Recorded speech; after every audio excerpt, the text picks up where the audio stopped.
Apakah peserta didik tersebut layak mendapatkan PIP?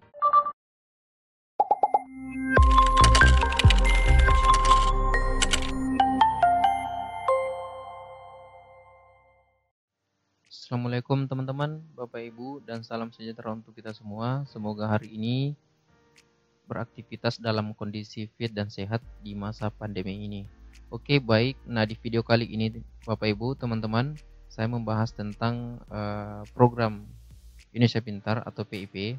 Nah, Bapak Ibu bisa langsung buka browser, lalu ketik di laman pip.kemdikbud.go.id, maka muncul seperti ini Bapak Ibu teman-teman. Nah, di mana program Indonesia Pintar itu berupa bantuan uang tunai ya diberikan kepada peserta didik atau mahasiswa yang dari keluarga miskin, rentan miskin, atau dari keluarga tidak mampu Bapak Ibu teman-teman. Nah, sesuai juga dengan ada pertanyaan teman ketika pada saat saya share untuk di channel saya, di ruang belajar saya ini. Di sini ada video cara cek penerima dana PIP di tahun 2021. Lalu muncul pertanyaan, bagaimana jika anak saya tidak atau belum menerima dana PIP di tahun 2021? Nah, di sini Bapak Ibu teman-teman di laman pip.kemdikbud.go.id, di sini ada di bagian di menu FAQ-nya dijelaskan terkait dengan seperti apa itu PIP dan bagaimana cara mendapatkannya. Nah, di sini juga saya share kepada Bapak Ibu dan teman-teman cara anak Bapak Ibu bisa mendapatkan program Indonesia Pintar dari pemerintah ini. Jadi penyelenggara daripada PIP itu teman-teman bekerja sama dari 3 kementerian, yaitu Kemdikbud, Kemensos, dan Kementerian Agama. Nah, di sini ada pertanyaan seperti dari teman kita, bagaimana jika siswa miskin belum menerima KIP atau Kartu Indonesia Pintar? Jadi Bapak Ibu bisa mendaftar dengan membawa kartu KKS. Jika tidak mempunyai kartu KKS, bisa mengambil surat keterangan tidak mampu dari RT RW dan kelurahan agar dapat melengkapi syarat pendaftaran untuk mendapatkan KKS. Nah, yang kedua juga Bapak Ibu, jika anak Bapak Ibu dan teman-teman sekalian belum menerima program Indonesia Pintar, Bapak Ibu cukup hanya mengambil surat keterangan tidak mampu dari kelurahan setempat, lalu store atau memasukkan di sekolah anak Bapak Ibu dan teman-teman sekalian untuk diusulkan agar mendapatkan program Indonesia Pintar. Nah, yang selanjutnya Bapak Ibu, di sini ada untuk apa dana PIP digunakan. Jadi ini kita garis bawahi, dana PIP itu digunakan untuk membantu biaya personal pendidikan peserta didik seperti membeli perlengkapan sekolah ya atau kursus. Intinya Bapak Ibu terkait dengan program Indonesia Pintar itu digunakan untuk membantu kebutuhan biaya pendidikannya, termasuk membelikan buku, pakaian sekolah ya atau seragam sekolah. Jadi tidak diperuntukkan dananya ini untuk membeli di luar daripada aturan yang ada di sini Bapak Ibu. Nah, yang keempat yaitu siapa yang mengawasi pelaksanaan PP. Jadi yang mengawasi itu adalah BPK dan BPKP. Nah, sekarang Bapak Ibu saya akan share dan berbagi kepada Bapak Ibu cara mengusulkan anak Bapak Ibu dan teman-teman sekalian agar anak tersebut bisa mendapatkan program Indonesia Pintar. Jadi sebelum kita pihak sekolah untuk mengusulkan anak tersebut mendapat program Indonesia Pintar, terlebih dahulu pihak orang tua memasukkan berkas seperti yang ada di sini, yaitu kartu keluarga sejahtera. Jika tidak mempunyai kartu keluarga sejahtera, bisa mengambilkan surat keterangan tidak mampu dari RT RW ataupun kelurahan, lalu dibawa ke sekolah anak Bapak Ibu, lalu pihak sekolah menginputkan datanya. Nah, di sini caranya, jadi masuk di dalam aplikasi Dapodik. Nah, di sini ada di bagian peserta didik, lalu masuk ke dalam peserta didik. Tampilannya seperti ini Bapak Ibu. Daftar peserta didik.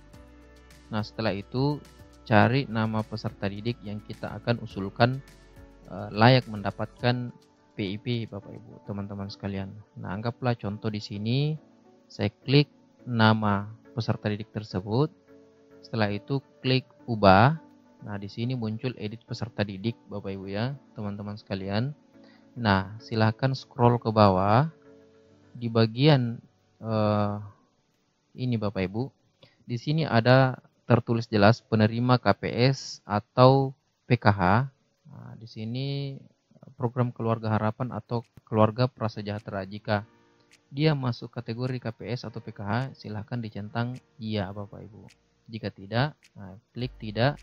Nah, yang selanjutnya, apakah punya KIP atau kartu Indonesia Pintar? Jika peserta didik sudah memiliki kartu Indonesia Pintar, silahkan diklik di sini.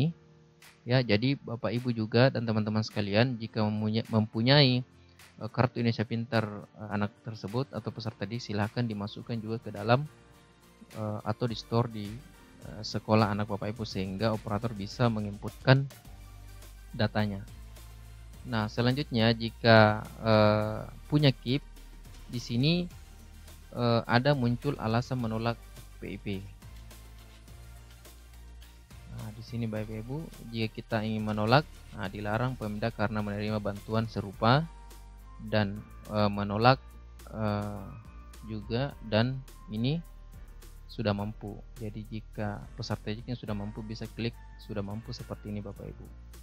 Ya. Nah, jika tidak mempunyai kartu Indonesia Pintar, bisa diklik tidak.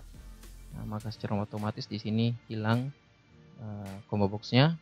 Nah, selanjutnya, apakah peserta didik tersebut layak mendapatkan PIP?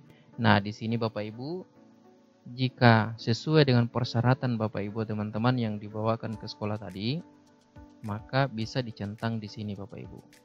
Ya. Nah, di sini ada alasan layak PIP. Ya, ada alasannya Bapak Ibu. Di sini ada dampak daerah konflik, bencana alam, kelainan fisik, megang PKH KPS atau KKS. Ya, ada juga siswa miskin, ya. Nah, ini siswa miskin membuktikan kartu kuning ataupun kartu surat keterangan tidak mampu dari kelurahan atau RT RW. Yatim piatu juga. Jadi silahkan dipilih Bapak Ibu ya. Seperti ini contoh. Jika berkasnya sesuai, lalu kita lakukan simpan Bapak Ibu. Nah, seperti ini. Maka data peserta didik sudah tersimpan. Nah, setelah selesai disimpan Bapak Ibu, operator akan melakukan sinkronisasi data atau pengiriman data. Nah, nanti pihak pusat ya akan memproses ataupun memvalidasi data yang dikirimkan dari operator sekolah Bapak Ibu. Jadi perlu digarisbawahi dan diingat Bapak Ibu, pihak sekolah atau operator sekolah hanya kapasitasnya sampai mengusulkan datanya layak mendapatkan PIP. Jadi pihak sekolah hanya mengusulkan. Nanti yang menentukan dapat tidaknya itu di pusat Bapak Ibu.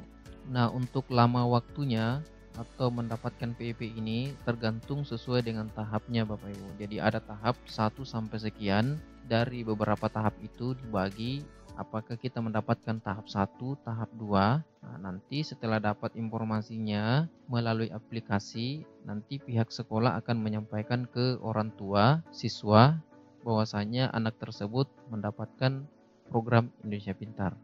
Nah, seperti itu alurnya Bapak Ibu ya, dan cara mengusulkan peserta didik agar bisa mendapatkan program Indonesia Pintar. Jika ada yang kurang dimengerti, silahkan bertanya di kolom komentar. Jangan lupa like, share, dan subscribe channel Ruang Belajar saya, dan tekan tanda lonceng agar selalu mendapat notifikasi video-video terbaru dari channel ini. Terima kasih. Assalamualaikum warahmatullahi wabarakatuh.